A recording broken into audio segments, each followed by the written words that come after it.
합의되지 않은 날치기 혁신위원회를 거부합니다.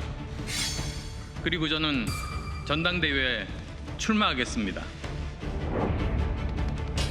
국회에 있는 윤상현 국민의힘 의원 사무실에 특검팀 수사관들이 오갑니다. 압수물 분석과 함께 관련자 소환 조사 등을 신속하게 진행하여 실체를 규명해 나갈 예정입니다. 혁신의 주체는 우리 당원들입니다. 제가 할 일은 우리 당원들이 그 혁신의 권한을 어떻게 쓸 것인지 그것을 쓸 수 있도록 제가 그 기반을 잘 마련해 드리는 것이 제 역할입니다. 대통령으로부터 업무 지시를 받았습니다. 방송 3법을 따로 준비할 겁니까? 지금 지시했다고 했잖아요. 다음 주 국무회의부터 현직 방통위원장을 국무회의에 배석하지 않습니다.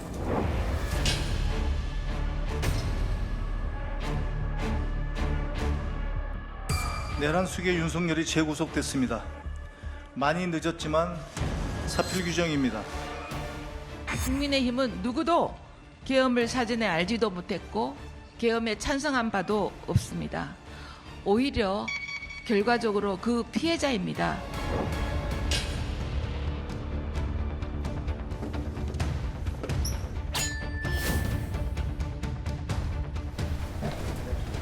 아니 아무것도 없어.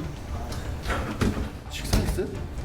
법안과 그리고 언론 장악으로 야당을 무차별하게 괴멸시키고 있습니다.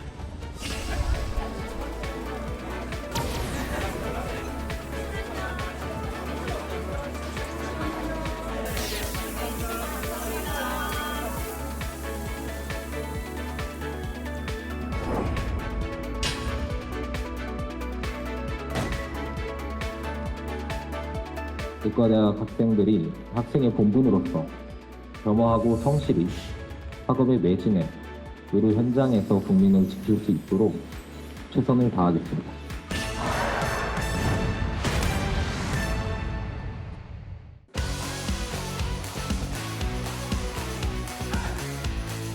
시청자 여러분 안녕하십니까. 진실을 여는 시간 판도라 김영호입니다. 오늘 함께해 주실 분 소개하겠습니다. 더불어민주당 전용기 의원, 국민의힘 조정은 의원 나오셨습니다. 어서 오십시오. 네, 안녕하세요. 예. 반갑습니다. 자, 오늘도 판도라 종이 준비되어 있습니다. 말씀이 너무 길거나 좀 형평성에 어긋난다. 그러면 제가 이렇게 경고의 총을 울리겠습니다. 그런데도 계속 말씀하시면 더 세게 울리겠습니다. 참고해 주시기 바랍니다. 근데 여태까지 출연자분들 나오셨을 때 이거 울린 적이 별로 없습니다. 3번 울리면 아웃입니까? 원 스트라이크 아웃으로 한 번으로 하겠습니다. 한 번으로 아웃이군요. 알겠습니다. 자, 오늘도 대한민국 정치 그 금기의 문을 부술 판도라 상자가 준비되어 있습니다. 바로 첫 번째 상자 열어보겠습니다.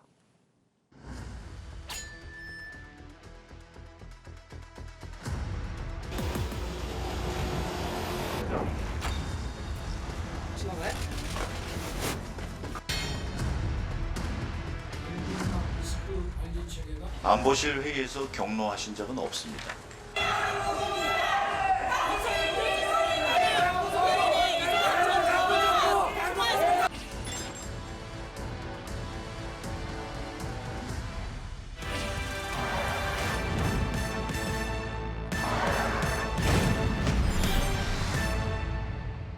자, 브루투스 너마저. 지금 윤석열 전 대통령의 속마음이 이러지 않을까 미루어 짐작해 봅니다. 오늘 2차 소환을 통보를 했는데 윤 전 대통령이 또 건강상의 이유로 나오지 못하겠다. 이제 이렇게 빼고 있습니다. 그러나 뭐 법무부라든지 아니면 뭐 의료진을 통해서 확인해 보면 건강상의 특별한 문제는 없다는 거예요. 그럼 왜 안 나오고 있는 걸까? 그 부분이 좀 궁금해집니다. 저는 윤석열 전 대통령이 그래도 확실히 법 기술자다 이렇게 생각을 했습니다. 과거의 구속 취소 사태 그리고 이 체포할 때 저지 사태 이런 것들을 겪고 오면서 제가 판단한 바는 늘 새로운 국면을 만들었어요. 그 새로운 국면 속에 법의 허점을 파고들어서 결국에는 구속 취소까지 만들어내는. 그러니까 본인도 사실 나가기 싫은 생각도 조금 있겠습니다만 그런 새로운 국면을 만들려고 하는 법 기술자의 면모를 지금 보이고 있는 것 아닌가 하는 의심을 지울 수가 없습니다. 저는 뭐 법률가가 아니라서 잘 모르지만 이번에 안 나온다고 무슨 뭐 새로운 국면이 벌어질 것 같지는 않습니다. 뭐 1차 출석 하셨고요. 이번에 2차 출석의 문제인데 정치적 이유로 또는 뭐 법리상의 뭔가 새로운 국면을 만들기 위해서 이걸로 통해서 막 뭐 지지자들이 다시 구치소 안에 모이게 하겠다 뭐 예. 이런 별로 효과도 없을 것 같고 그런 의도는 아니지 않을까 싶습니다. 윤 전 대통령 입장에서는 자신의 참모들이 뭐 김태호 전 국가안보실 차장도 마찬가지고 지금 김성훈 경호처 차장도 마찬가지 진술을 번복하는 것을 변호인을 통해서 들었을 거란 말이에요. 이 나쁜 놈들, 이 배신자들 이렇게 생각하고 계실까? 아니면 뭐 진실을 밝히는데 오히려 그분들이 이제 협조하고 있는 거니까 그 윤 전 대통령의 마음이 참 복잡할 것 같다는 생각은 좀 듭니다. 그렇습니다. 이제 권력이란 게 무상한 것 같아요. 대통령이라는 우리 헌법에서 가장 큰 권력을 갖고 있던 권력이 예. 계엄과 탄핵이라는 전혀 뜻하지 방법으로 녹아내리고 나니 권력과 함께했던 분들이 하나 둘씩 떠나는 모습은 뭐 윤석열 정권에만 있었던 얘기는 아니거든요. 뭐 과거에 수많은 정권에서 이런 일이 반복했고 인간사에 있었던 일이고요. 그럼에도 불구하고 대통령이 좀 더 책임지는 모습을 보여줬으면 좋겠다. 뭐 이거는 충분히 뭐 요구할 수 있는 사항이라고 봅니다. 윤 전 대통령의 일부 지지자들은 윤 전 대통령이 지금 이제 무더위가 이제 기승을 부리고 있는데 에어컨도 나오지 않는 독방에 갇혀 있다. 당연히 인권은 보장돼야 되고 보호돼야 되죠. 그렇다고 해서 에어컨을 설치해주고 그러는 것들은 국민 눈높이에서 봐서는 뭐 수용하기 어렵죠. 후한무치하다 이런 표현이 딱 맞습니다. 내란 수교에게는 한치의 동정도 있어서는 안 됩니다. 그것이 바로 국민이 바라는 내란 종식의 결과입니다. 민주당은 내란 수교에게 황제 수감, 보석, 감형, 사면 복권 등 일말의 특혜와 관용도 절대로 허용하지 않겠습니다. 완전한 내란 종식의 그날까지 매의 눈으로 지켜보며 엄중하게 대응하겠습니다. 법무부가 그 에어컨을 설치할 거라고는 1도 기대하지 않습니다. 예, 설치해서도 안 되고요. 예. 다만 이제 법무부도 그랬나요? 원칙적으로 동일한 처우를 제공하지만 일부 절차는 달리 적용하고 있다. 뭐 그런 말을 했습니다. 그러니까 전직 대통령 예우는 해주는 거죠. 그 일부 절차를 달리 적용하는 게 뭔지는 내용을 밝히지 않아서 잘은 모르겠습니다만 현실적으로 이제 전직 대통령이라는 그 정치적으로 국민적으로 가장 큰 관심을 받고 있는 상태에서 어느 정도 편이라고 볼까요? 아니면 수사에 도움이 되기 위해서 일부 절차는 달리 적용한다고 하는 거에 대해서는 저는 이해가 됩니다. 다만 뭐 에어컨을 설치해달라 이런 주장은 할 수 있습니다만 국민 정서상 뭐 수용되기는 어려운 얘기겠죠. 뭐 형평성을 맞춘다든가 뭐 인권을 이야기한다든가 사실 그렇게 이야기할 부분들이 조금 많이 모자란 측면이 있습니다. 그게 독방을 쓰는 문제도 다른 재소자들은 한꺼번에 모여 있는 경우도 많고 거기는 더더울 거예요. 그런데 윤석열 전 대통령은 독방을 쓰는 부분이 있기 때문에 아무래도 그 형평성 측면에서 이야기하기에는 조금 무리가 있지 않나 싶습니다. 에어컨까지 놔달라고 하는 그런 일부 지지자들의 민원은 상식적으로 수용하기 어려운 부분이 있다. 알겠습니다. 김계리 변호사가 윤 전 대통령이 전혀 준비 없이 뭐 대통령이 주머니에 현금 갖고 다니지는 않았을 테니까요. 전직 대통령도 마찬가지겠지만. 그래서 영치금이 없다라고 하면서 이제 영치금 모으기 글을 올렸고 이제 하루 만에 400만 원, 이제 한도가 400만 원인데 뭐 영치금을 좀 모아주자 이런 얘기가 있었습니다. 근데 상식적으로 공직자 재산 공개 때 보니까 윤 전 대통령 김건희 여사 부부 재산이 수십억이에요. 74억이에요. 근데 과연 영치금이 없어서 지지자들로부터 이렇게 영치금 모으기 운동까지 해야 되는 것인가? 이거는 어떤 정치적 메시지가 숨어 있는 겁니까? 아니면 정말 가난하고 불쌍한 우리 대통령을 위해서 이렇게 영치금을 모자 이런 취지입니까? 아무래도 제가 봤을 때는 윤석열 전 대통령이 돈이 없어서 인권에 문제가 생기지는 않을 거라고 봅니다. 그런 측면에서 이런 부분들은 아마 정치적 메시지가 더 강력하지 않을까 싶습니다. 실은 우리 정치권의 영치금 비즈니스를 처음 도입한 사람은 조국 전 장관하고 정경심 여사죠. 그때 얘기가 이제 또 그쪽으로 튀는군요. 제가 영치금의 한도가 이렇게 있고 영치금 얼마까지 모았다 제 정치 생활에서 처음 들었던 경험이 조국 전 장관과 정경심 여사, 정경심 씨죠. 가 수감됐을 때 영치금이 얼마만 왔다. 그래서 뭐 돌려줘야 된다. 막 고만 보내라. 아마 조국 전 장관의 딸이 그랬던 것 같습니다. 인스타나 SNS에 올려가지고 이제 고만 보내라. 근데 그때가 시작이었죠. 조국 전 장관 부부도 돈이 없어서 영치금을 몰고 만 건 아니었죠. 그러니까 뭐였는가? 그러니까 어떻게 보면 정치적인 거죠. 아직 세상 사람 다 욕하지만 아직 당신에 대해서 응원한 사람들이 이렇게 남아 있다. 그 메시지를 지지자들이 주고 싶어한 거죠. 윤석열 대통령에 대해서 계엄은 잘못했지만 좀 해도 너무한 거 아니냐라고 하는 유권자들도 분명히 있습니다. 그걸 뭐 부정할 수는 없는 사실이지 않습니까? 이제 그런 분들에게 윤 대통령에게 이렇게 해가지고 영축을 모았는데 순식간에 이만큼은 채워졌습니다. 예. 대통령님 힘내십시오. 뭐 재판 잘 받으십시오. 뭐 이 정도 메시지 내는 건데 그걸 갖고 너무 뭐 어떻게 이럴 수가 있냐 이럴 것까지는 아닌 것 같습니다. 알겠습니다.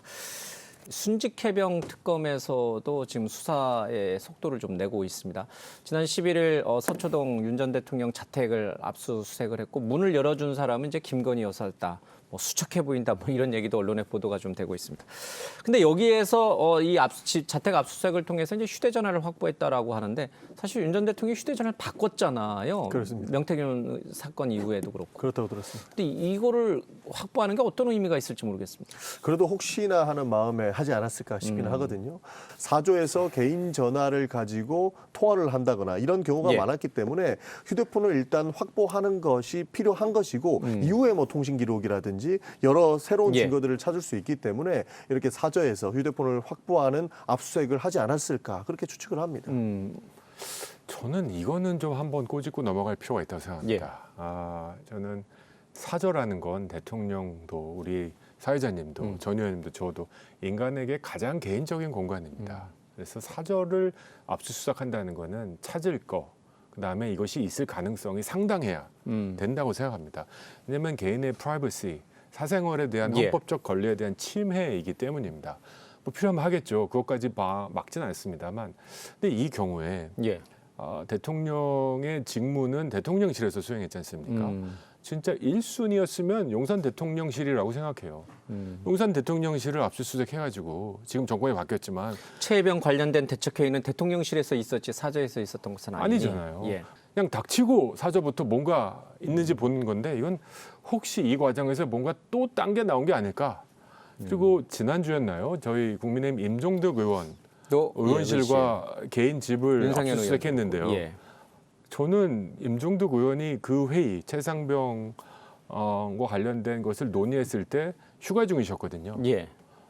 뻔히 알 겁니다. 휴가 중이라는 사실을 몰랐을 리가 없는데 집에도 들어가고 의원실에도 와가지고 도대체 뭘 찾는지도 모르게 이건 어떻게 보면 야당의 입장에서는 이 정도 오면 예. 야당 망신주기다. 알겠습니다. 근데 이 압수수색 영장을 발부한 거는 법원이잖아요. 그렇습니다. 전 그리고 법원도 이제 뭐 대통령이 그 최상병 관련된 여러 가지 대화라든지 여러 가지 증거들은 물론 대통령실에 많이 있겠습니다만은 그걸 또 집으로 가져갈 수도 있으니까.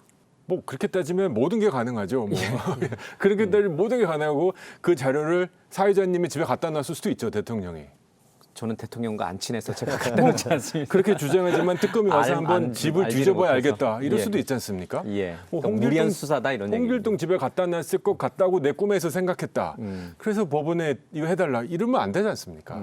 과도하게 압수수색을 한다라고 하는 부분들은 과거 윤석열 정부도 저희가 그렇게 똑같이 비판을 했기 때문에 충분히 이해를 하는 부분입니다. 그러나 지금 해당 수사와 관련해서는 휴대폰을 사저에서 이제 확보하기 위함 아니었겠습니까? 윤석열 대통령실 가봐야 이미 이재명 대통령이고 윤석열 전 대통령 휴대폰이 남아있을 리 만무하니까 아무래도 PC는 있고 다 있잖아요. 사저로 가지 않았을까 싶은 것이고 사실 법원이 필요하다고 판단했기 때문에 간 부분 저도 일정 부분은 동의하는 부분입니다.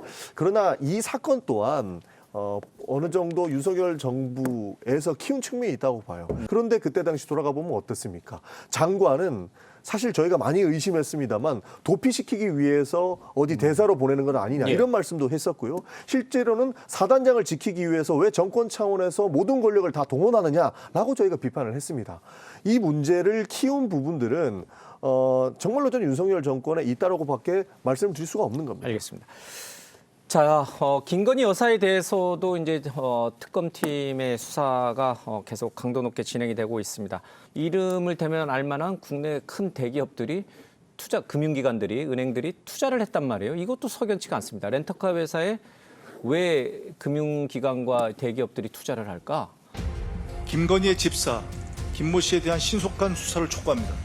김모 씨는 지난 4월에 가족을 데리고 해외로 출국했습니다. 사실상 수사를 피해 도망간 것입니다. 윤석열, 김건희를 정점으로 한 내란 세력과 부정부패 세력의 실체와 죄상을 낱낱이 밝혀주십시오. 그러니까 이 또 새로운 의혹의 또 시작인가? 아니 렌터카 회사를 너무 무시하는 것 같은데. 렌터카 회사에 투자한다고 이게 의혹이라고 보면 지금 우리나라에 있는 렌터카 회사에 투자한 그룹이 없을까요? 아이 그건 아니고요. 첨단 그러니까 새로운 모빌리티 비즈니스를 할 수도 있다. 렌터카 회사가 얼마나 규모가 큰지 사회자님. 알겠습니다. 렌터카 회사에 투자를 받았다고 뭐 이게 수상하게 볼 건 아니다. 엮을 수는 없고요. 예. 네, 그래서 저는 김건희 여사가 그 임기 중에 그 영부인으로서 해야 되지 않은 적절한지 못한 일을 했는지 판단하겠다. 예. 이것까지는 수용할 수 있습니다. 그리고 법과 그 헌법 질서를 위반했다면 처벌을 받으셔야겠죠. 예. 그렇지만 그러니까 뭐라 그럴까? 유탄 맞는 일은 없었으면 좋겠습니다. 이분이 만약에 김건희 여사를 이용해서 자기 사업을 키웠다, 이건 비판받고 처벌받아야겠지만 그냥 알고 있던 사람인데 예전부터 알았던 한국의 이 사회에서 제가 이제 전용기 의원 알고 이제 오늘 처음 뵀지만 앵커님도 알고 그럼 나중에 처음 뵙지는 않았습니다. 여러 번 방송 같이 했습니다. 방송 같이 했지만 이 방송은 처음이니까 그렇게 자꾸 엮어 가느면 자꾸 이제 막 그렇게 가면 사람들이 다칠 수 있다. 너무 무리하게 확장해 가지 마라. 전 특검 3개 다 자기 목적을 달성하는 거에 대해서는 동의합니다. 다만 정치적 특검이 아니었으면 좋겠고 이 특검을 비판적으로 보고 있는 국민도 적지 않습니다. 이게 정치적인 거 아니냐. 이미 뭐 탄핵 심판 다 해봤고 하지 않았는데 또 특검까지 해야 되냐라는 국민도 몇십 % 있거든요. 저도 3대 특검이 범위를 확대한다고 해서 박수 받을 거라고 생각하지는 않습니다. 이 3대 특검은 명확하게 내란 행위가 있었는지와 그다음에 최상병의 억울한 죽음을 푸는 것, 그리고 김건희 여사를 둘러싸서 주가 조작 사건이 불기소되는 과정들, 그리고 이 주가 조작이 실제로 있었는지에 대한 진실을 밝히는 데에 주력을 해서 명백하게 해당 사건들만 밝힌다고 한다면 오히려 더 박수 받을 수 있는 것이고 뭐 정치적인 비판을 안 받을 수 있을 거기 때문에 해당 부분들은 저는 이것 먼저 추진을 해야 된다라고 꼭 말씀을 좀 드리고 싶습니다. 김건희 여사도 이제 개인 법률 대리인을 지정을 해서 아마 이제 특검 수사에 좀 대응을 하고 있는 것 같습니다. 자, 두 번째 판도라 상자로 가보겠습니다. 열어주시죠. 기득권의 왕으로 군림하면서 자기 지역 전국적으로 유명할 필요가 없는 거죠. 자기 지역만 확실히 장악하고 있으면 되는 거예요. 그러고 있으면서 똘똘 뭉쳐 있고 저 생각에는 20명 남짓이지 않을까 싶습니다. 그 정도. 과거 그분들께서는 제가 그 당직을 할 때에도 이 전화, 휴대전화를 이렇게 자랑하시던 뭐 소위 여사의 문자야, 대통령의 문자 이런 거를 과시하시던 분이었는데 언제 언더로 들어가셨는지는 모르겠지만 실제 하고요.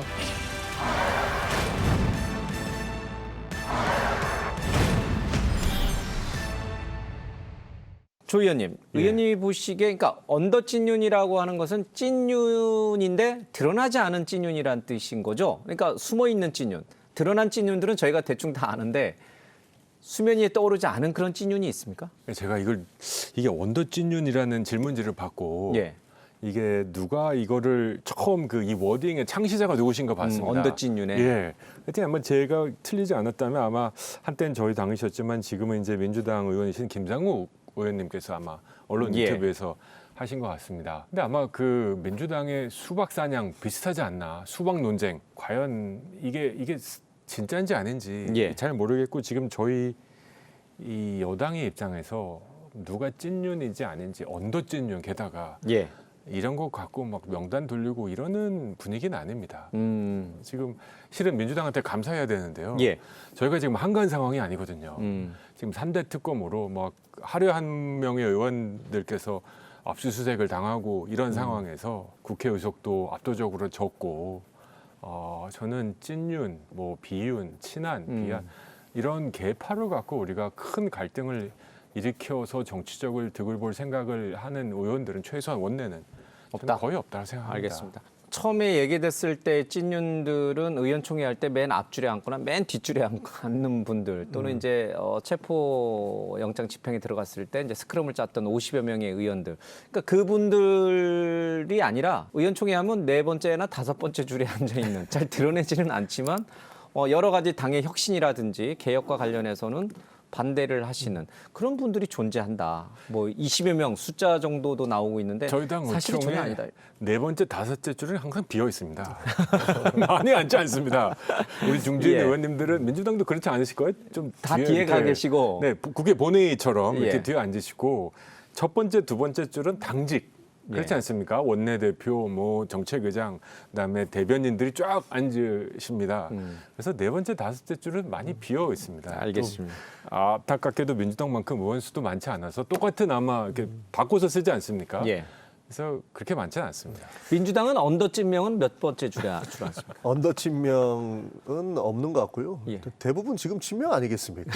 다 친명입니까? 부정한다고 해서 지금은 이재명 정부의 성공을 위해서 모두가 노력하는 거고 이재명 정부가 과거에 역사적으로 문제가 있던 그런 정부들과는 차별성을 줘야 되고 빠르게 그 뒷받침을 해야 된다라는 생각에서 지금은 뭐 언더 할 것도 없습니다. 지금 뭐 대통령 인기가 좋으니까 언더를 하면 안 되죠. 오히려 더 드러내야죠. 찐명인 지금 거를. 민주당의 친명, 언더찐명 아닌 분이 없죠. 지난 총선 때 다 속가져서 나갔지 않습니까? 뭐 아무도 안 남았죠. 사실 뭐 비명, 찐명 할 거 없이 지금 민주당은 이재명 정부가 성공해야 그 이유가 있을 거라고 보기 때문에 다 같이 힘을 모으고 있고요. 저는 그 이 언더친윤에 대해서 이야기를 들었을 때 어떤 내용들인지는 알겠다. 추측을 했습니다. 그러니까 말할 수 없고 누구 한 명이라고 이야기할 수는 없지만 분명한 세력들은 있다고 느꼈거든요. 그러니까 정치력이 상당하신 아마 중진 의원님들 그룹이 그렇게 지칭되지 않을까 싶은데요. 그러니까 뭐 그런 그룹은 민주당에도 있죠. 뭐 분명히 있겠죠. 그러나 지금 드러나 있는 언더찐윤 이제 같은 우리 경우에는 뭐라고 불러야 될지 제가 조심스럽게 추측하기로는 그러니까 예를 들어서 김용태 비대위원장 그러니까 젊은 비대위원장은 혁신을 할 때 자기 정치 인생 다 걸고 했을 거거든요. 젊은 비대위원장이 혁신안이 나왔을 때 대놓고 불편해하고 애초에 이 사람은 바뀔 권력이니까 라고 취급하는 세력들이 물밑에서 보이기 시작했었습니다. 그런 세력들이 있었고 인적 청산을 들고 나온 사실 많이 비판받고 있는 안철수 혁신위도 몇 명을 이야기했는데 그조차 무시당해서 본인이 대표로 출마해서 정권을 가지겠다고 얘기하는 거 아닙니까? 그런 내용들. 그리고 원내대표 선출이라든지 그리고 당대표 선출에 친한계들은 애초에 근처도 못 오지 않습니까? 그렇다고 봤을 때는 언더찐윤 이렇게 그룹화하기는 좀 어렵지만 상당한 정치력을 가진 세력들이 모여 있으면서 뭐 김상홍 의원들이나 외부에서 비판적으로 보는 사람들은 그 사람들을 언더찐윤이라고 이야기하지 않을까 하는 의심들은 충분히 가능한 거죠. 그러니까 뭐 구체적으로 누구 그리고 뭐 거기에 간사는 누구 뭐 이런 식으로 구체화된 모임 형태, 그룹 형태는 아니지만 그렇게 혁신과 개혁을 반대하는 분들이 있다. 그렇죠. 그리고 그들을 통칭해서 그냥 우리가 언더찐윤이라 부른다. 그렇죠. 그러니까 소위 윤석열 정부에서 호가호위했던 사람들은 명백히 있지 않습니까? 알겠습니다. 근데 언더찐윤이 없다고 말씀하셨는데 그럼 이제 얘기하신 것처럼 김용태 전 비대위원장의 5대 개혁안, 안철수 혁신위원장의 그런 어떤 인적 쇄신, 그다음에 지금 윤희숙 혁신위원장이 내세우고 있는 8대 사건 관련자들의 뭐 정리 내지는 퇴출 이런 부분들이 왜 번번이 자꾸 저항에 부딪히는 겁니까? 그걸 저항하는 분들은 누굽니까? 이게 좀 얘기가 다른 것 같습니다. 제가 국민의힘에 와서 봤을 때 진짜 저는 개파라고 하는 개파 보수 정치하는 분을 본 적은 없습니다. 그래서 제가 실은 중진 의원들께 개인적으로 한번 물어봤습니다. 왜냐면 제가 온 지 얼마 안 돼서 어리버리해서 아무데도 모르는 건지 밤에 이렇게 모이시는 모임이 있으세요? 나 빼놓고 모이시는 모임이 있어요? 저 빼고 저만 이렇게 어리버리한 겁니까? 그랬더니 그게 아니다. 우리는 그 친박 친이 그러니까 정면으로 충돌돼서 그 정말 피해를 본 이후로 개파 정치에 대한 강한 그 경계 그리고 거부감이 이 당내 문화로 자리 잡고 있다. 그래서 제가 일견 이해가 됐다. 이재명 정부가 들어섰기 때문에 민주당 의원 전원이 이재명 정부의 성공을 바라는 마음은 똑같다. 그래서 모두 다 친명이다. 똑같은 논리가 윤석열 정부가 2022년에 출범했을 때하고 똑같은 거거든요. 일부는 정권에서 더 적극적이고 깊숙한 일을 하겠죠. 지금도 그러지 않습니까? 일부는. 또 일부는 아닌 거고. 그 그룹이 자연스럽게 이제 친명 또는 친윤 이런 브랜드를 만들어 갔다고 봅니다. 그래서 이것이 뭐 누구를 밟아야 되겠다, 누구를 없애야 되겠다 이런 얘기는 전혀 아니다. 근데 그럼 이제 아직 안 울려서 혁신한 얘기를 좀 더 할까 하십시오. 예. 아니면 왜냐하면 전현보다 제가 얘기를 좀 더 많이 드릴 수 있을 것 같아서. 아니 뭐 불리한 쪽 얘기나 계속 하시는 게 곤혹스러웠을 텐데도 말씀해 주시니까 고맙습니다. 계속 하시죠. 예. 어떤 혁신위에 어떤 안은 좋고 어떤 혁신이 어떤 안은 나쁘다 이게 아니라 지금 다 뜻은 똑같은데 우리 당에 지금 뭔가 좀 부족한가라고 굳이 애정 어린 비평을 하면 이건 수기 과정이 필요합니다. 짜잔 하고 지하 연구실에서 만들어가지고 세상에 내놓는 게 혁신이 아니거든요. 이 정당의 혁신이고 사람들이 하는 거고 인적 혁신과 같은 굉장히 민감한 실은 총선 1년 전이다 그러면 공천으로 어떻게 해결할 수가 있거든요. 근데 3년이나 남은 상황에서 인적 혁신을 한다는 게 얼마나 어려운 일인지 아마 전 의원님도 아실 겁니다. 그래서 이런 어려운 일을 할 때는 안을 만들고 원내부터 우리 당원과 지지자들과의 충분한 수기 과정이 거쳐서 이걸 만들어 나가야 되지 한두 사람의 번뜩이는 아이디어로 당이 혁신되지는 않는다. 알겠습니다. 근데 늘 우리가 정치권에 나왔던 이야기가 뭐였냐면 확실하게 혁신을 할 생각이 있으면 쇼라도 잘해라라는 이야기가 있었습니다. 그러니까 쇼를 하고 실제로 혁신의 의지를 보여주고 이후에 책임지는 그림을 만들어줘야 되는데 지금 국민의힘에서는 그런 모습들이 안 보이고 있는 거죠. 윤희숙 혁신위원장도 답답할 겁니다. 왜냐하면 본인이 아주 좋은 안을 가지고 와도 실제로 권력에 있는 사람들이 무시해버리면 끝나는 겁니다. 그때 당시 호가호위 했다. 그러나 우리 당이 변하기 위해서는 나부터 쇄신하겠다. 앞으로 2선 후퇴하고 아무 당무 개입 안 하겠다라는 선언을 먼저 시작하고 당의 혁신을 추진을 했습니다. 그러다 보니 총대를 메고 나간 혁신적인 사람들이 있었기 때문에 당 개혁이 자연스럽게 따라갔거든요. 그러나 윤석열 정부에서 호가호위 했던 그 주류 세력들, 그 사람들이 굉장히 좀 중진 분들도 계시죠. 근데 그 사람들이 지금 뒷짐지고 뒤에 빠져 있는 것 아닙니까? 그러니까 우리가 앞에 있는 친윤이라고 이야기하지 못하고 언더찐윤이라고 하는 새로운 신조어까지 만들어가지고 그 사람들이 비판하고 있는 겁니다. 그래서 그분들이 준비가 됐을 때 국민의힘의 혁신이 일어나지 않을까 저는 조심스럽게 추측합니다. 윤희숙 혁신위원장과 오늘 이제 홍준표 전 대구시장도 이제 페이스북에 올렸는데 아주 구체적으로 얘기를 합니다. 당이 절연해야 될 사람들, 뭐 윤석열, 한동훈 뭐 등등 해서 친윤, 쌍권 뭐 등등 얘기를 구체적으로 합니다. 우리가 다 이렇게 알 수가 있습니다. 인터넷에서 찾아보면 지금 당의 정확한 분위기는 무엇이고 어디로 가야 될지 방향성은 지금 수기가 필요하다고 하셨는데 그런 수기를 할 준비는 되어 있는 것인가? 뭐 저희 당에 대한 비판 굉장히 아프죠. 지금 이제 19%의 여론조사, 실은 서울에서 정치하는 저는 19%도 넉넉한 점수가 아니었나 싶습니다. 그래서 107명 의원 누구 다 이대로 버티면 된다라는 사람은 없습니다. 한 명도 없다. 그건 전 단언코 말씀드릴 수 있습니다. 다만 이제 방향성에 대해서 논의를 하고 있는데요. 그런 거죠. 이제 저희가 이제 전당대회를 앞두고 있는데 결국은 윤희숙, 뭐 김영태, 안철수 다 어떻게 보면 임명된 권력이시거든요. 임명된 권력과 선출된 권력은 이게 차원이 다릅니다. 할 수 있는 영향력도 다르고 왜냐하면 선출된 권력은 당원과 지지자들을 등에 업고 뚫어내는 거거든요. 근데 임명된 권력은 임명권자와 조율하지 않을 수 없는 뭐 이 MBN도 임명되시지 않습니까? 근데 임명권자와 조율하지 않으실 수 없으시죠. 방송의 방향에 대해서. 갑자기 곤혹스러운 얘기입니다. 이게 이 보직의 성격이 다 다르다는 걸 말씀드리려고 했던 겁니다. 다음부터 이제 저를 안 부르실 것 같다는 생각이 확실히 오늘 그렇지는 않습니다. 그래서 저희는 이제 차근차근히 하나씩 정리를 해나가야 된다고 생각합니다. 저희가 3전 4승입니다. 대선. 민주당은 이제 4승 3패가 됐죠. 좀 짧게 해주십시오. 그래서 순서가 인적 쇄신이 먼저가 아니더라고요. 성공한 개혁은 일단 반성을 하고요. 그다음에 저희가 어떻게 바뀌어야 될지에 대한 틀을 만든 다음에 그 틀 위에 새로운 얼굴들을 내놓습니다. 가장 성공했던 건 우리 박근혜 비대위원장의 천막 당사죠. 쇼도 대단했었죠.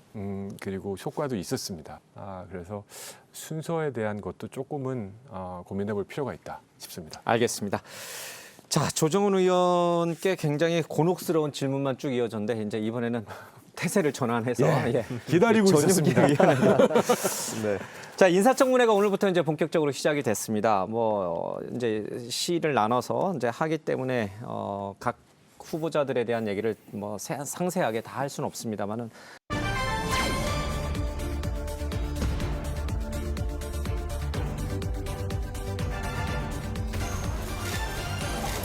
국민 통합, 국가 통합을 과제를 맡아갖고 무거운 책임을 지고 있습니다. 그 구체적인 정책 사안에 대해 이재명 대통령 장관 후보자들의 면면은 한숨이 절로 나올 정도입니다. 표절, 갑질, 탈세, 이념 편향, 그야말로 의혹 종합 세트입니다. 확인되지 않은 내용을 바탕으로 한 악의적인 신상 털기이자 명백한 흠집 내기에 불과합니다. 윤석열 정당 빨리 삐끗대세요. 네, 못 시작하자고요. 85.7% 자료를 제출했다고 하는데 착시 효과입니다. 개인정보 동의서를 써주지 않았어. 봉투 안에는 각종 먹다가 남은 음식물 쓰레기 기범벅이 되어서 이 논란으로 인해서 여러 가지 마음의 상처를 입으셨을 분들 모두 다 제 부덕의 소치입니다. 다시 한번 심심한 사과를 드리는 바입니다.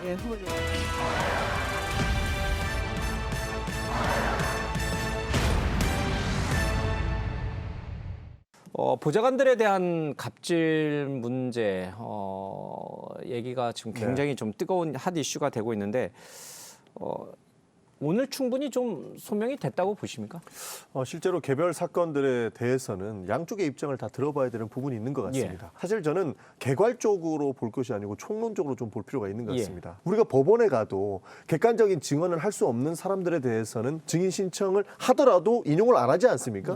그러나 지금 이 청문회를 보면 모두 인용해서 모두 언론 보도를 통해서 사실상 낙인 찍기를 하려고 했단 말이죠. 그런 부분들을 조금 좀 차지해야 되는 거 아닌가 싶은 겁니다. 그래서 강선우 후보자의 이런 반론 기회가 조금 더 제공됐으면 좋았지 않았을까. 청문회 전에. 그렇습니다. 네. 그런 생각이 있습니다. 네. 의원님 제가 좋아해서 그럴 때 의원님 보수진 편을 드셔야 됩니다. 아, 그렇죠. 정치적으로도 우리 사회 심리상. 대부분의 대한민국 국민은 을입니다. 그렇지 않습니까? 갑 하나에 을 수십 수백입니다. 그 을의 마음으로 이해한다면 갑의 변명이 변명 같지가 않은 거예요, 지금. 이때는 우리는 을의 편을 들어야 되는 겁니다. 그리고 보좌진의 편을 들어야 되는 겁니다. 딴 것도 아니고 차라리 위장 취업 이건 모르겠습니다만 갑질은 아닌 겁니다. 알겠습니다. 실제로 개별 사건에 대해서 문제가 있었던 것이 있는 것도 저는 인정합니다. 그 부분이 잘못됐다라고 하는 것을 저는 옹호하고 싶지 않습니다. 그러나 양쪽의 입장을 다 들어봐야 되는데 일방적으로 제보를 했고 그 사람들의 편을 들어야 되기 때문에 우리가 비판해야 된다. 이 부분을 동의하지 않는 것이거든요. 그러니까 이 양쪽의 이야기를 다 들어보고 문제가 있는 부분에 대해서는 충분히 비판하는 것도 필요하다. 청문회 지켜보고 소명이 되는지 지켜본다. 그렇습니다. 오늘 깊숙이 사과했어요. 아침에 강선우 후보가 갑자기 왜 강선우 의원의 그 이슈가 됐는가. 이건 갑질이 갖고 있는 우리 사회의 그 민감성 때문에 그런 거예요. 솔직히 의원님하고 저는 을의 생활보단 갑의 생활을 하잖아요. 국회에서는. 인정할 건 인정해야지. 갑은 국민의 공복인데 어떻게 갑? 국회 내에서만 말입니다. 지역 가면 을도 아닙니다. 항상 지역 주민들을 위해서 일해야 되지만 이런 상황이 온다면 민주당도 이거의 문제는 심각하게 보셔야 되는데 저는 지난 주말에 원내대표부터 시작해서 어이가 없다는 식으로 나왔는데 이거는 굉장히 큰 저희 국민의힘이 무서워서가 아니고요. 국민들이 가만히 안 있을 겁니다. 알겠습니다. 적어도 우리가 하나만 말씀드리면 왜곡된 시각으로 바라보지는 않았으면 좋겠다. 과거에 김문석 청문회 같은 경우에 보면 제가 청문위원이었는데 이틀 동안 장롱 속에 유격을 쟁여놓고 썼다라고 하는 논란에 계속 빠졌어요. 그건 사실이 아니고 확인이 되지 않는 내용이라고 수백 번을 해명을 하더라도 믿지 않았습니다. 알겠습니다. 그러니까 왜곡된 시각으로 이건 볼 필요는 사실이잖아. 없다는 왜냐면 후보가 사과를 했으니까. 그러니까 사과한 부분에 대해서는 동의를 하는데. 그건 사실이니까 책임을 지라는 거죠 이제는. 그래서 이제 그 개별 사건에 대해서 자잘못은 우리가 따져 부를 수 있는 것이고 그에 대한 책임을 물으면 되는데 그 이후에 처음부터 왜곡된 시각으로 볼 필요는 없다라고 정리하면 좋을 것 같습니다. 알겠습니다. 강훈식 비서실장이 SNS에 대통령의 눈이 너무 높다 이런 표현을 쓰셨어요. 근데 지난주 금요일 날 대통령이 이제 보수 언론인 두 분하고 이제 점심을 같이 하셨죠. 그 뒷얘기가 이제 조금씩 흘러나오는데 이진숙 교육부총리 후보자는 내가 택한 게 아니다. 강훈식 비서실장의 말대로 대통령의 이 사람을 보는 눈은 굉장히 높다. 근데 이진숙 후보자는 대통령 본인이 선택한 인물은 아니다. 그러니까 대통령 눈높이에 맞지 않다 이런 얘기가 되는 건가요? 그러니까 깊숙이는 모르신 것 같습니다. 그러나 충청권에 계시고 그다음에 대학 총장까지 하시면서 본인의 성과를 내셨고 예. 앞으로의 교육관에 대해서 뚜렷한 비전이 있었기 때문에 대통령 입장에서는 이 사람 일 잘하겠구나. 라고 생각하고 아무래도 인사를 하신 것 같습니다. 직접 발탁하지는 않았지만 추천을 받았겠지만 실제로 국민 추천제가 진행이 됐고요. 많은 인사들, 뭐 정재계 온갖 그 사람들이 다 추천을 예. 하지 않았겠습니까? 그 중에 이미 성과를 내왔고 그리고 앞으로도 성과를 내야 되는데 뚜렷한 비전을 가지고 있는 사람을 찾다 보니 아무래도 이진숙 후보자를 선택한 것 같습니다. 그러나 앞으로의 나오는 논란에 대해서는 좀 더 지켜봐야 되는 것이죠. 그러나 이 부분도 사실 청문회에서 소명이 가능한 부분들이 있을지 좀 더 지켜봐야 되는 건 아닌가 싶습니다. 그럼 전용기 의원 지금 생각은 청문회 결과 소명이 좀 덜 되거나 부족함이 드러나면은 의혹이 사실로 밝혀지면은 몇 분은 낙마할 수도 있다. 이렇게 좀 한 발 후퇴하시는 건가요? 뭐 감히 예단할 수는 없겠습니다만 국민들께서 눈높이에 맞지 않다라고 강력하게 말씀 주시면 그것을 버틸 수는 없는 것이죠. 전환 생환이 불변의 당 입장은 아니다 이런 뜻이군요. 그렇죠. 아무래도 대통령께서도 그렇게 생각하실 겁니다. 진짜 일 잘해야 된다. 그리고 본인이 평가받는 것을 굉장히 즐기시거든요. 굉장히 욕심이 많은 분이십니다. 그래서 정치를 할 때 가장 잘했다고 생각하는 게 성남시장 하시면서 사람들이 칭찬했을 때 뿌듯함을 느끼셨던 분이거든요. 굳이 국민적 의혹으로 국민들이 아니다라고 하는 사람들을 나만 옳다는 방식으로 밀고 가시려고 하지 않으실 거라고 봐요. 그렇기 때문에 이 부분들은 청문회에서 의혹이 해소되는지의 여부를 좀 더 봐야 될 것이다라고 생각합니다. 국회 교육위 간사시니까 이진숙 후보자에 대해서는 더 민감하게 보시고 예. 계실 것 같아요. 이재명 대통령의 눈이 높다라고 하셨을 때 그러면 국민들의 눈은 천상계에 있는지 제가 한마디 묻고 싶어요. 도대체 이재명 정부에서는 어떤 수준의 낙오 하자가 있어야 낙마시킬 겁니까? 의혹들에 대해서는 사실관계 따져보자 100번 양보해서 동의합니다. 근데 이진숙 후보에 대해서 한 가지만 말씀드리면 논문 표절 저희가 이제 16일 날 단호하게 이제 따질 예정인데요. 본인도 사과한 그래서 사실로 인정된 거 한 가지만 말씀드리면 두 자녀가 있는데 둘 다 조기 유학을 보내셨어요. 예. 하나는 법을 위반해서 중학교 때 보내셨어요. 100번 양모해서 맹모 삼천지교했다고 할 수 있습니다. 부모로서. 근데 양심이 있으면 교육부 장관 하면 안 되는 겁니다. 두 딸을 다 조기 유학 보내. 하나는 법을 위반해서까지. 그리고 그분이 입시개혁을 시킨다? 이건 아니죠. 이거는 국민들에게 염치가 아니라고 생각해요. 알겠습니다. 본인이 사과한 내용이니까 제가 공개적으로 얘기한 겁니다. 반론 마지막 좀 듣겠습니다. 그러니까 기본적으로 사과한 내용에 대해서는 충분히 말씀하실 수 있다고 보는 것이고요. 비판적 시각을 당연히 가져야 되는 위치에 계시기 때문에 그런 말씀하실 수 있다고 봅니다. 그러나 앞으로의 교육 계획을 어떻게 이루어 나가야 될지 그리고 이재명 정부가 생각하는 이 교육 시스템을 어떻게 만들어 나갈지에 대한 그 성과의 지표로서 타당한 인사라고 봤기 때문에 저희는 추천을 한 것이고요. 앞으로는 이런 의혹들을 충분히 털 수 있을지도 청문회 과정 중에 지켜보는 것이 좋을 것 같다는 말씀까지 드리겠습니다. 알겠습니다. 자, 이제 두 분과는 여기서 인사드리겠습니다. 고맙습니다. 네.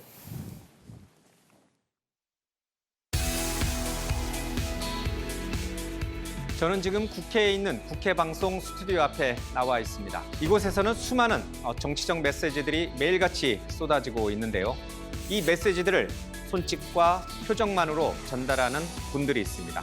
오늘 찾아가는 판도라에서는 그 수어 통역사분들을 통해서 얼마나 우리 국민과 정치가 소통을 하고 있는지 살펴보겠습니다. 본인을 좀 돌아보세요, 강선영 의원. 야! 그 고민의 시작은 결단과 용기에서 자유 헌정 질서를 지키기 위해 비상 계엄을 선포합니다. 그 고민의 시작은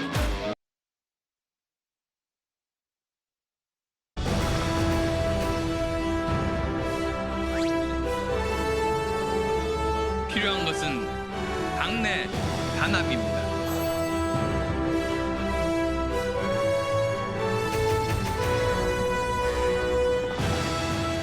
네, 먼저 소개를 좀 부탁드립니다.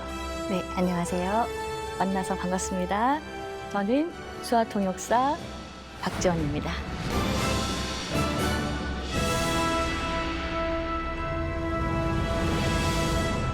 이 지금 시청자 여러분들이 보시면 여기 MBN 스튜디오가 아니라 국회 안에 있는 네. 국회방송 스튜디오에서 이제 국회방송 수어통역사이신 박지영 우리 통역사님을 만나고 있습니다. 네.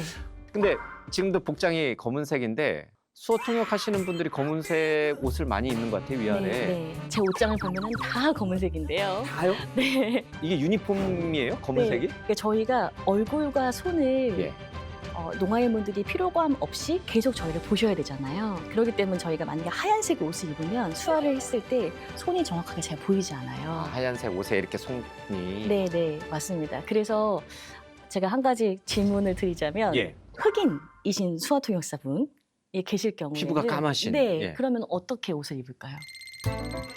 참. 그분은 흰 옷 입으면 안 되잖아요. 이제 청각장애인 분들 보실 때 눈에 피로도가 있으니까. 오히려 반대로 흰 옷을 입으세요. 아. 네, 그래야지 얼굴과 손이 정확하게 부각이 되기 때문에 그분들이 흰 옷을 입으세요. 그러니까 어쨌든 중요한 거는 얼굴과 손이 잘 표현이 돼야 된다. 잘 부각이 돼야 된다. 네, 그러니까 피부색과 반대의 옷의 색을 입는 것이 가장 좋습니다. 아, 그렇군요. 국회 방송에서는 언제부터 그러면 수어 통역이 이루어지기 시작한 건가요? 네, 국회는 그 국민의 대표 기관이잖아요. 그래서 계속 요구 사항이 있으셨어요. 농아인 협회에서도 예. 농인분들의 알 권리를 위해서 수화 통역이 반드시 정부 기관에는 있었으면 좋겠다라는 요청이 계속 있으셨어요. 2008년도에 저희가 본회의 수화 통역사로 처음 제가 이제 입사를 하게 되었고요. 예. 그때부터 이제 통역을 이제 쭉 하게 되었습니다. 그럼 지금 국회 방송에는 이 수어 통역사분이 몇 분이 활동하고 지금 6분이 계십니다. 그럼 그 중에서 서열이 이제 가장 경력이 오래된 통역사입니다. 대빵이시죠. 네. 국회가 이제 사실은 뭐 24시간 돌아가잖아요. 뭐 심야에도 임시 회의가 열릴 때도 많고. 그러면 그 6분이 돌아가면서 다 시간마다 다 이렇게 하시는 건가요? 네, 하루에 3번 이제 의정 뉴스가 있고요. 본회의, 그다음에 국회 상임위, 예. 그리고 인사청문회. 그러니까 모두 다 수어가 들어가요. 예를 들면 저희가 국무총리 인사청문회가 있었죠. 네, 그리고 본회의에 오셔서 이제 인사 말씀 해주셨는데 대기하는 시간도 길어질 수 있고 그날 밤 11시, 12시까지 저희가 있었었거든요. 의원들이 사실은 뭐 느닷없이 이 기자회견하기도 하고 뭐 느닷없이 발언하기도 하고 막 그러잖아요. 네네. 그러면 그냥 바로 듣고 바로 동시 통역을 해야 되는 네, 거잖아요. 네, 맞습니다. 굉장히 어려울 것 같다는 생각도 들어요. 네, 이제 소통관 안에 기자회견장이 따로 있어요. 기자회견장은 말씀 그대로 갑작스럽게 본인의 이제 의사를 표명하기 위해서 기자회견장에 오셔서 발언을 하시기 때문에 그럴 때는 원고가 없이 동시 통역으로 바로 진행이 되시고요. 예. 저희 같은 경우에는 이제 국회의장님께서 갑자기 기자회견을 하시겠다라고 하시면 그때는 발언을 미리 받아볼 수 없는 상황이 있기 때문에 그리고 또 기자분들의 질문들은 저희가 미리 알 수 없기 때문에 똑같이 저희가 동시 통역으로 진행이 됩니다. 수어로 모든 언어를 다 표현할 수 있어요? 그러니까 예를 들면 네. 우리 국회에서 입법 활동을 하는 기관이다 보니까 네. 굉장히 전문적이고 어려운 표현들이 많잖아요. 한자 네. 성어들이 되게 많고. 우리가 일상생활에 쓰는 한국어를 수어로 거의 다 100% 통역을 할 수 있습니다. 그럼 예를 들면 뭐 내란 특검 법안, 순직 해병 특검 법안, 상법 개정안 이런 거 수어로 다 표현이 돼요? 됩니다. 됩니다.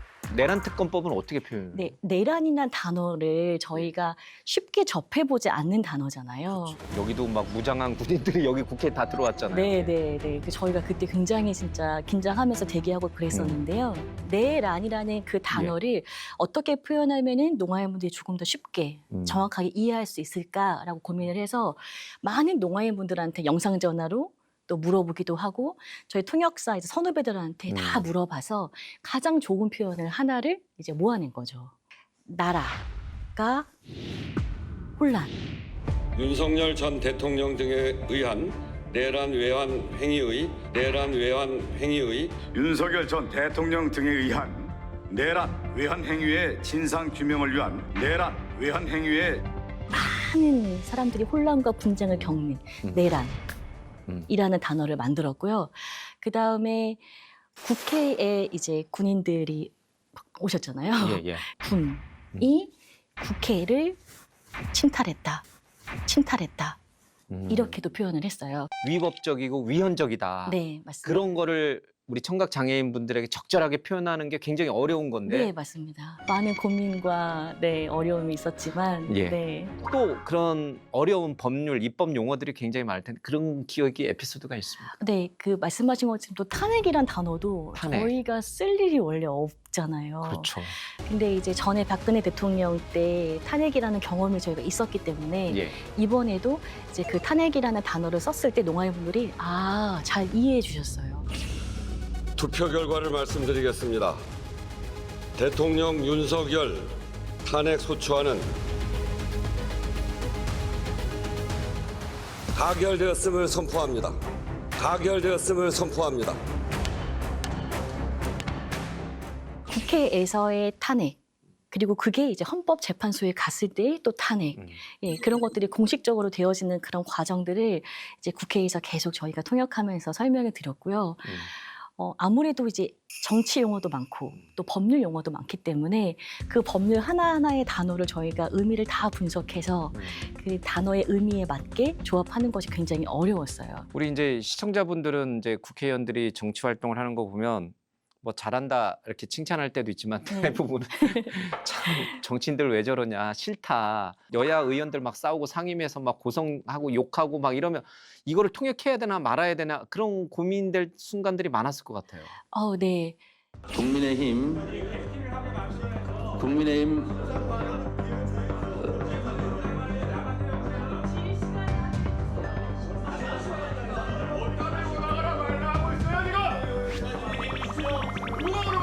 잠깐. 뭐 하시는 거예요? 당신이 없어. 사람 같이 가면 사람만이 아니에요. 뭐하냐 큰 소리야. 용어 선택에 있어서 신중을 기해 주실 것을 당부드립니다.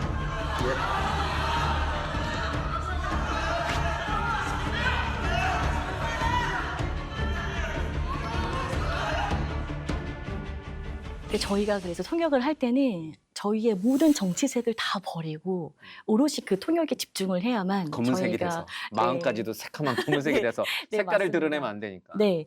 근데 이제 통역이라는 게 사실은 원 화자가 있잖아요. 그러니까 이제 처음에 말을 꺼낸 화자가 발음이 안 좋거나 내가 들어도 저거 무슨 말인지 모를 경우가 있을 수 있잖아요. 그럴 때도 있었어요.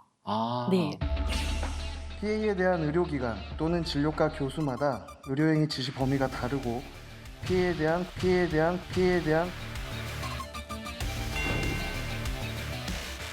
제22대 국회에서 더불어민주당이 비동의 간음죄 도입을 추진한다면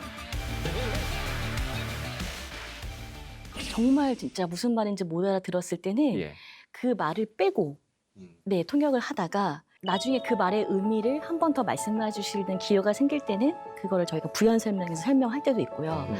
정말 못 알아들을 때는 잠시 통역을 멈추고 여쭤봐서 수정해서 말씀을 해드리기도 하고요. 본인이 만약에 오역을 했을 경우에는 스스로 다시 그걸 수정해서 말씀드리기도 하고요. 굉장히 어려운 부분이긴 합니다. 그러니까 이제 뭐 방송 이제 녹화 같은 경우는 이제 의원님 잠깐만 멈춰주시고요. 다시 한번 말씀해 주세요. 요청할 수 있는데 뭐 상임위에서 뭐 인사청문회도 마찬가지지만 그런 것들이 실시간으로 이제 방송이 다 이제 중계가 되는 상황에서 이게 내가 못 알아들었다고 해서 의원님 다시 말해주세요. 이럴 수는 없잖아요. 그럴 수 없죠. 그렇기 때문에 수어 통역사의 일단 역량이 중요하고요. 그리고 말씀하시는 그 발화자보다 실제로는 수어 통역사가 더 많은 것들을 알고 있어야 돼요. 그러니까. 네, 그래서 그렇게 준비를 하기 위해서는 이 발화자의 정치 성향, 그다음에 보통 말씀하시는 패턴, 그리고 어떤 의정 활동을 하시는지까지 저희가 미리 다 공부하고 준비를 해야만 말씀하시는 그런 실수를 저희가 동시 통역에서 굉장히 줄일 수 있는 거죠.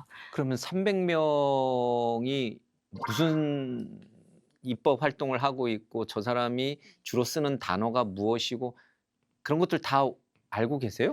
그러니까 이번에 이제 22대 국회가 되면서 의원님들이 많이 바뀌셨잖아요. 많이 바뀌었죠. 익숙해지는데 시간이 걸리잖아요. 근데 처음에 이제 한 3개월, 4개월 동안은 저희 이제 통역팀에서는 이제 밤새 공부를 해야 되는 상황이 벌어지는 거예요. 정기국회 열릴 때는 아주 그냥 매일같이 밤을 새야 되는 거예요. 그래서 의원님들의 이력서를 저희가 인터넷으로 다 검색을 해서 나이, 그다음에 여태까지 어떤 활동들을 주로 하셨고 어디에 관심이 있으시고 그런 것까지 저희가 미리 다 숙지하고 공부하고 저희 대기실에 보면은 의원님들 사진들이 다 붙어 있어요. 예. 네.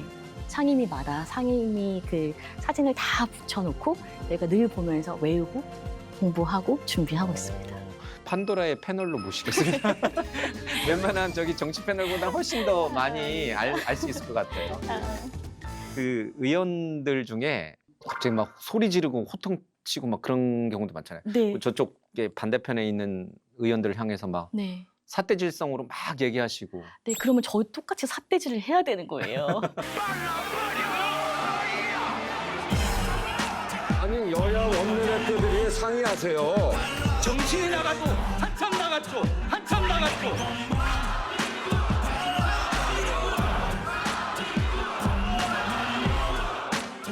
의원님들이 화를 내시면 저도 똑같이 수화에서는 그 감정을 고스란히 받아야 되잖아요. 그래서 똑같이 저도 삿대질을 하면 아, 그대로 표현해야 그대로 저희가 표현을 해야 되기 때문에 그래서 왜 수화를 하시는 분들 저렇게 화를 많이 내실까라고 오해를 많이 받기는 해요. 윤석열 대통령에게 정령, 반성은 없는 것입니까?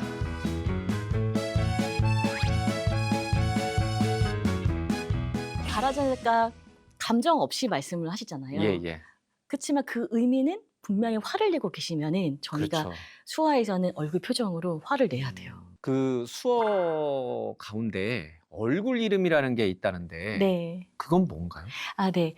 농인분들은 소리를 듣지 못하시기 때문에 이름을 불러도 그 이름이 누군지를 알 수 없는 거예요. 그러면 지연아 이렇게 부르지만 소리를 들을 수 없기 때문에 지연이가 부른다는 것 자체를 모르시잖아요. 예, 예. 그래서 농아인분들이 서로 호칭을 부를 때 이름을 부르는 대신에 얼굴 이름이라는 걸 만들었어요. 예. 네, 예를 들면 저의 이름은 박지연이지만 저의 얼굴 이름은 이렇게 써요. 어떻게? 네, 좀 어렵죠. 이렇게. 요렇게. 네, 이렇게 예, 쓰는데요. 예, 예, 예. 네, 이 얼굴 이름을 이렇게 만들면 아, 지연이 얘가 이제 뭐 집에 갔어. 뭐 이렇게 해서 하면은 그게 자연스러운 호칭으로 이렇게 부른 개념이 돼요. 손흥민, 김민재, 류현진 선수.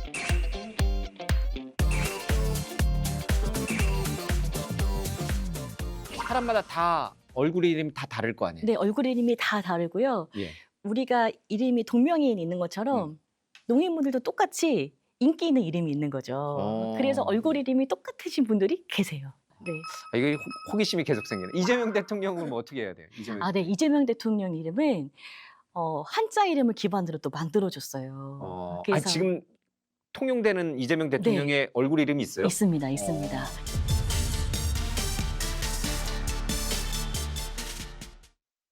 아, 지금 통용되는 이재명 대통령의 얼굴 이름이 있어요? 있습니다. 있습니다.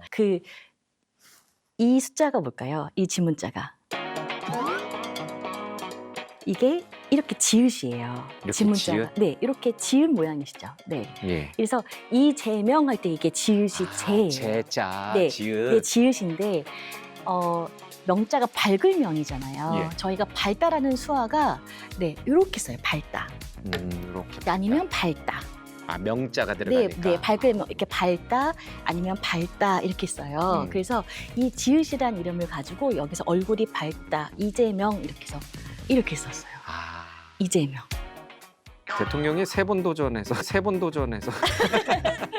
네. 예? 네. 3수 만에 그러니까 이제 문재인 대통령이 경선에서 한번 떨어졌고 네. 또 윤석열 대통령과 본선에서 한번 떨어졌고 이번에 삼수생이요. 그 의미도 있는 거 아니에요? 요 숫자는 우리나라에서는 이게 7이라고 써요. 아, 3이 아니군요. 예, 이게 3은 이렇게 하고요. 이건 7이에요. 아, 지읒을 이제 표기한 네, 거다. 맞습니다. 그래서 이재명 대통령님은 정말 드문 케이스긴 한데요. 이렇게 얼굴 이름을 만들어 주셨어요. 그래서 그렇게 통용이 되고 이재명 대통령 이렇게 쓰고 있습니다. 그러면 저는 어떻게 표현해야 됩니까?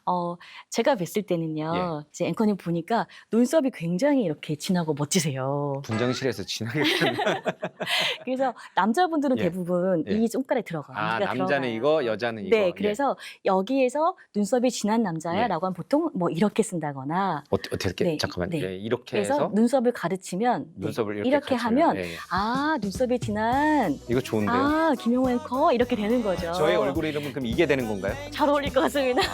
이건 안 되나요? 아 이것도 있습니다. 네 이렇게 하면 이거는 잘생긴 사람? 네. 잘생긴 남자? 네. 아 저는 이걸로 하겠습니다.